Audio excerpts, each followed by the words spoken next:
ಹಾವೇರಿ ಗ್ರಾಮದ ಬೆನಕನಹಳ್ಳಿ ಗ್ರಾಮದ ಒಂದು ಮೂಕ ಪ್ರಾಣಿಗಳ ಅಧಿವೇಶನ. ನೋಡಿ ಪ್ರಿಯ ಮಿತ್ರರೇ, ಒಂದು ವಿಷಯ ಏನೆಂದರೆ, ಈ ಮೂಕ ಪ್ರಾಣಿಯಾದ ಎತ್ತು ಮಾಲೀಕನ ಬಿಟ್ಟು ಮತ್ತೆ ಯಾರು ಹೊಡೆಯಲು ಅವಕಾಶ ಕೊಡುವುದಿಲ್ಲ. ಅಂದ್ರೆ ಮೂಕ ಪ್ರಾಣಿಗಳ ಒಂದು ಮುಗ್ಧತೆ ಮತ್ತು ಅವುಗಳ ಬುದ್ಧಿ ಚಾಣಾಕ್ಷತೆ ಹೇಗಿರುತ್ತೆ ಅಂದ್ರೆ, ಮಾಲೀಕ ಎತ್ತನ್ನ ಹೊಡಿತಾ ಇದ್ರೆ ಅದು ಹೋಗುತ್ತೆ. ನೋಡಿ ಈ ಮೂಕ ಪ್ರಾಣಿಗಳು ಎಷ್ಟು ವಿಚಿತ್ರವಾಗಿದೆ ಅಂದ್ರೆ, ಇವಾಗ ನೋಡಿ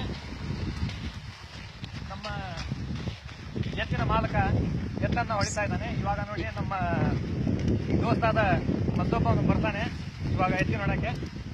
ನೋಡಿ ನೋಡಿ ಎತ್ತು ನೋಡಿ ಯಾವ ತರ ಇದು ಮಾಡುತ್ತೆ ಅಂದ್ರೆ, ನೋಡಿ ಹೌದಾ, ಪ್ರತಿಯೊಂದು ಹೆಜ್ಜೆಯನ್ನು ಮುಂದಕ್ಕೆ ಹೇಳೋದಿಲ್ಲ. ಈ ಎತ್ತಿನ ಮಾಲಕ ಹೊಡೆದರೆ ಮಾತ್ರ ಹೋಗುತ್ತದೆ, ಬೇರೆಯೊಬ್ಬರಿಗೆ ಯಾರಿಗೂ ಹೋಗೋದಿಲ್ಲ. ಎತ್ತಿನ ಮಾಲಕ ಇವಾಗ ನೋಡಿ ಎಷ್ಟು ಸೂಕ್ಷ್ಮ ಇದೆ ಅಂದ್ರೆ, ಇದು ತನ್ನಿಂದ ತಾನೇ ಬಳಗ ಸುತ್ತುತ್ತೆ. ನೋಡಿ ಎತ್ತಿನ ಮಾಲಕ ಹೊಡೆದ್ರೆ ಹೋಗುತ್ತೆ. ನೋಡಿ ಎತ್ತಿನ ಮಾಲಕನಾದ ಕಾಂತೇಶ್ ಅವರು ಇವಾಗ ಎತ್ತನ್ನ ಓಡಿಸ್ತಾ ಇದ್ದಾರೆ. ಅದೇ ರೀತಿಯಾಗಿ ಮತ್ತೊಬ್ಬ ನಮ್ಮ ಆತ್ಮೀಯ ಬಂಧು ಆದ ಸುಲೇಮಾನ್ ಅವರು ಬರ್ತಾ ಇದ್ದಾರೆ. ಸುಲೇಮಾನ್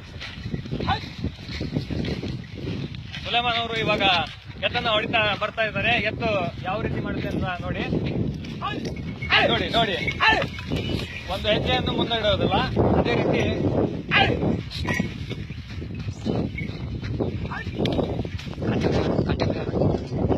ಇವಾಗ ಎತ್ತಿನ ಮಾಲಕನಾದ ಕಾಂತೇಶ್ ಅವರು ಯಾವ ರೀತಿ ಎತ್ತನ್ನ ಬಳಗಾತಿದ್ರು ನೋಡಿ, ಸ್ವಇಚ್ಛೆಯಿಂದ ಬಳಗಾತಿರುತ್ತೆ. ನೋಡಿ ಬೆನಕನಹಳ್ಳಿ ಗ್ರಾಮದಲ್ಲಿ